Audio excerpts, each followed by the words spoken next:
नमस्कार दोस्तों। आज हम किस्सा सुनाएंगे कंजूस की बड़ी मज़ेदार कहानी। अगर आप हमारे चैनल पर नए हैं तो प्लीज़ हमारे चैनल को सब्सक्राइब करें और वीडियो को लाइक करें और शेयर करें। बहुत समय पहले की बात है। एक बहुत ही कंजूस आदमी था। उसे आदमी का नाम था ध्यानचंद। उसे आदमी के पास धन तो बहुत था, परंतु उसने कभी किसी को दान नहीं दिया था। उसने यह प्रण ले रखा था कि जीवन में कभी किसी को कुछ भी दान नहीं करना है। उसके घर से कुछ ही दूर पर गंगा नदी बहती थी, परंतु ध्यानचंद कभी भी गंगा स्नान करने नहीं गया, क्योंकि अगर गंगा स्नान करने के बाद पंडित जी पुजारी को कुछ दक्षिणा देने होती है, गंगा स्नान के बाद दान करना पड़ेगा। इसी डर से कंजूस ध्यानचंद कभी भी गंगा स्नान करने नहीं गया था। ध्यानचंद की पत्नी ध्यानचंद को दान पुण्य करने के लिए कहती थी, परंतु ध्यानचंद कहता, इतनी बड़ी दुनिया में हमारा छोटा सा दान करने से क्या होगा। एक दिन जिंदगी की पत्नी ने कहा, देखो जी, अब तो हमारा बुढ़ापा आ गया है, आप दान पुण्य तो कुछ करते नहीं, कम से कम एक बार जाकर गंगा स्नान ही कर आओ। ध्यानचंद ने अपनी पत्नी की बात मानकर जो गंगा स्नान करने की हामी भर ली। ध्यानचंद घर से गंगा नदी के लिए निकल पड़ा। गंगा नदी उसके घर से मतलब कोई ऐसी थी 10-12 किलोमीटर दूर थी। रास्ते में कहीं पैसा खर्च ना हो जाए, इसलिए वह गंगा स्नान के लिए ही पैदल चल दिया। नदी के किनारे पहुंचा तो ध्यानचंद को लगा कि घाट में पर जाऊंगा तो पंडित दान दक्षिणा मांगेंगे, इसलिए वह स्नान करने के लिए मुर्दा घाट पर चला गया। मुर्दा घाट बिल्कुल सुनसान था। उसने इधर उधर देखा, दूर तक कोई नहीं था। उसने जल्दी से गंगा जी में डुबकी लगा ली और भगवान जी को घाट के वासी हैं, वे त्रिलोकीनाथ सब कुछ देख रहे थे। वह उसे ऐसा करता देख रहे थे कि भगवान तो भगवान, एक मजाक सूझी भगवान वहां पर एक पंडित का रूप बनाकर प्रकट हो गए। जैसे ही ध्यानचंद ने डुबकी लगा और बाहर निकला, पंडित रूपी भगवान बोले, यजमान की जय हो।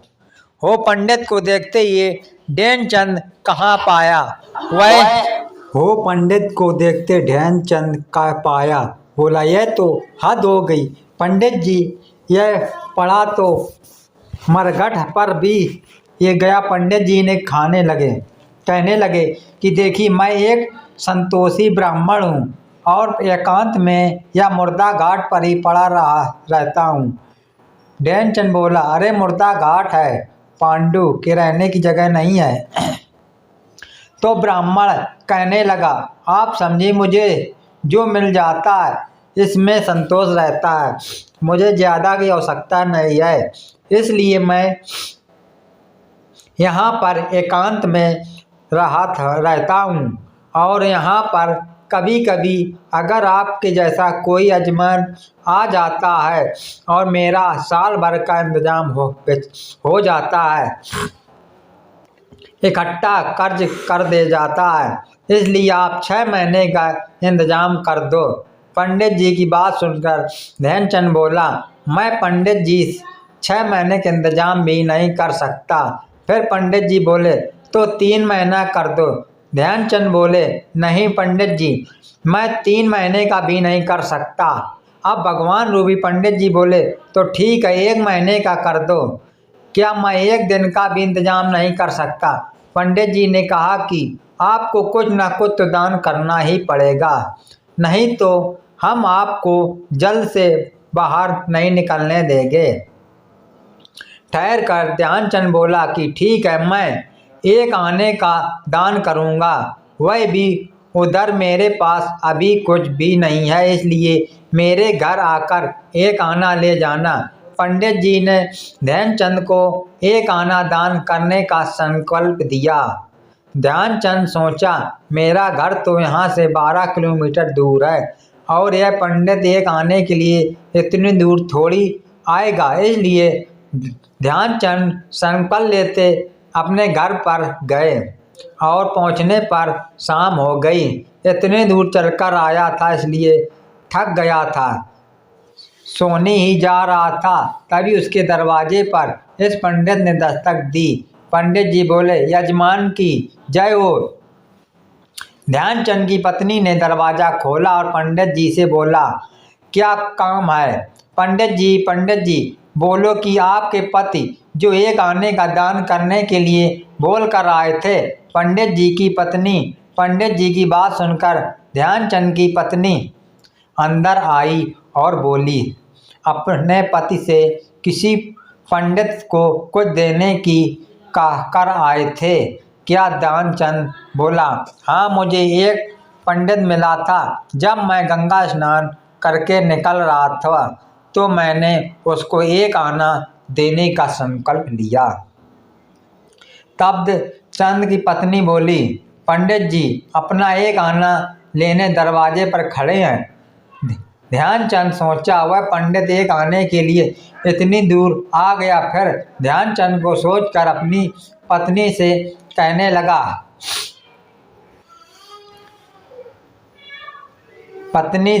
लगा कि भगवान जाकर उसे पंडित को से दो कि यजमान बीमार हैं, इसलिए 3-4 दिन बाद अब दान मिलेगा। एक आने की हो तो बातें ध्यानचंद खाने लगे, क्यों दे नहीं देते? रामचंद बोला, मैं किसी को कुछ नहीं देने वाला हूँ, जाकर उससे कह दो कि यजमान बीमार हैं, इसलिए कुछ दिन बाद आए। पत्नी ने अपना समूह लेकर पंडित जी के पास गई और बोली, महाराज, मेरे पति आज इतनी दूर पैदल चलकर आए थे, इसलिए वह थक गए हैं और बीमार हैं, इसलिए आप 3-4 दिन बाद आना। पंडित जी बोले, धन मिले या ना मिले, लेकिन मारे हुए यजमान हैं और यजमान बीमार हैं और पंडित जी चलाए जाए वापस, ऐसा तो हो नहीं सकता। जब तक कि पंडित जी स्वस्थ नहीं हो जाते तब तक हम यहीं रहेंगे, हमारा यहाँ रहने का इंतजाम कर दो। हम आपके घर ही प्रसाद बनाएंगे और यहीं पर भोजन करेंगे और यहीं पर प्रसाद ग्रहण करेंगे। ध्यानचंद की पत्नी फिर लौट कर आई। उसने अपने पति ध्यानचंद को पंडित जी की सारी बात बता दी। पंडित जी कह रहा, जब तक कि हमारे यजमान ठीक नहीं हो जाएंगे वो यहीं रहेंगे, कुछ नहीं देने वाला। तुम जाकर उसे पंडित जी से कह दो कि जुमाजी माँ गई है। ध्यानचंद का योग का अभ्यास था, इसलिए वह सांस रोक कर पद गया और बेचारी पत्नी फिर वापस आ गई और पंडित जी से कहने लगी कि पंडित जी यजमान मर गए, इसलिए आप वापस चले जाओ। पंडित जी बोले, अरे राम राम, यजमान चले गए, जब तक उसका अंतिम संस्कार नहीं हो जाएगा तब तक भला हम कैसे जा सकते हैं?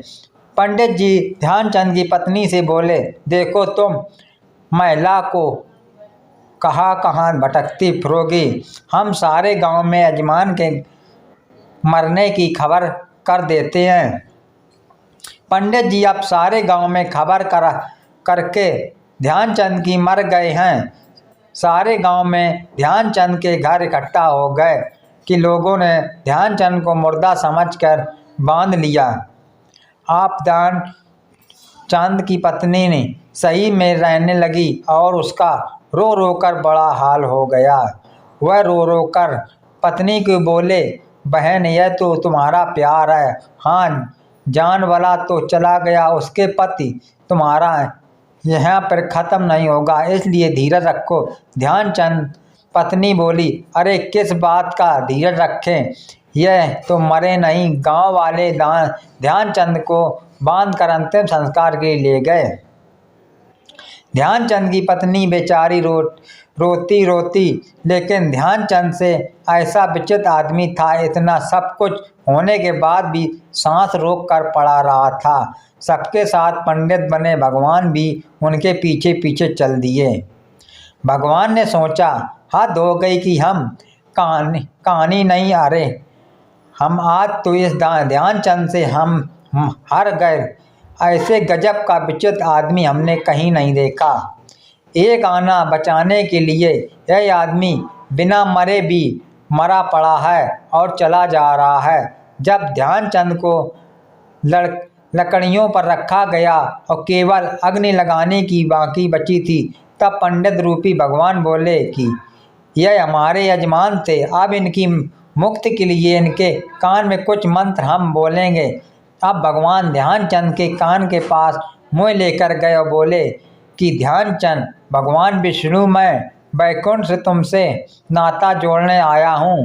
ध्यानचंद जैसा सुना कि भगवान बोले रहे, उसने धीरे धीरे आंखें खोली, लेकिन जैसे उसने देखा कि यह तो पंडित जी है, फिर से आंखें बंद कर ली। भगवान बोले, ध्यानचंद, हम हार गए, हम तुमसे कुछ नहीं लेंगे, तुम ही हमसे कुछ मांग लो। ध्यानचंद धीरे से बोला, वाह, एक आना छोड़ दो बस। पंडित जी पंडित रूपी भगवान तथायुक्त कर वहाँ से चले गए और ध्यानचंद आंखें खोलकर बैठ गया और अपने घर आ गया। ऐसा था ध्यानचंद जिसके आगे तो भगवान ने भी हार मान ली थी। दोस्तों, अगर आपको हमारी कहानी पसंद आई हो तो प्लीज़ हमारे चैनल को सब्सक्राइब करें, वीडियो को लाइक करें और शेयर करें। राधे राधे।